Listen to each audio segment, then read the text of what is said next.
High and love சேனலை subscribe பண்ணாமல் இருந்தீங்கன்னா மறக்காம சப்ஸ்கிரைப் பண்ணிருங்க. Hello all welcome to my channel. So இன்னைக்கு எபிசோடோட அன்சின் ப்ரோமோ போட்டாங்க. இந்த ப்ரோமோல TV game, Nisha, Archana, Somu and Rio எல்லா பேரும் இருக்காங்க. நாய்கள் ஜாக்கிரதைன்னு சொல்லிட்டு சோமுவை பார்த்து ரியோட்ட சொல்லிட்டு போறாங்க நிசா. அண்ட் சோமு இதுக்கு ரிப்ளைவா இந்த மாதிரி மொக்க ஜோக்ஸ் எல்லாம் பண்ணாத, ரொம்ப இரிட்டேட்டிங்கா இருக்குன்னு சொல்லிட்டு சொல்றாரு.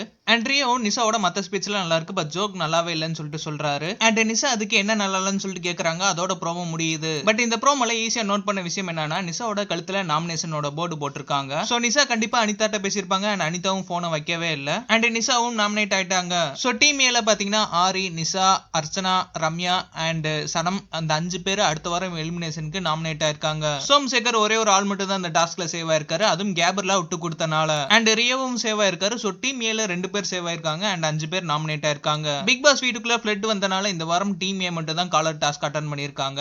அடுத்த வாரம் காலர் டீம் பி வந்து காலரா இருப்பாங்க. எப்படினாலும் அடுத்த வாரம் எலிமினேஷனுக்கு நாமினேஷன் லிஸ்ட் எப்படி கொடுப்பாங்கன்னு தெரியல, ஏன்னா இன்னும் டீம் பி பண்ணவே இல்லை. சோ மண்டே வந்து எலிமினேஷன் லிஸ்ட் ஃபுல்லாமே வந்துரும்.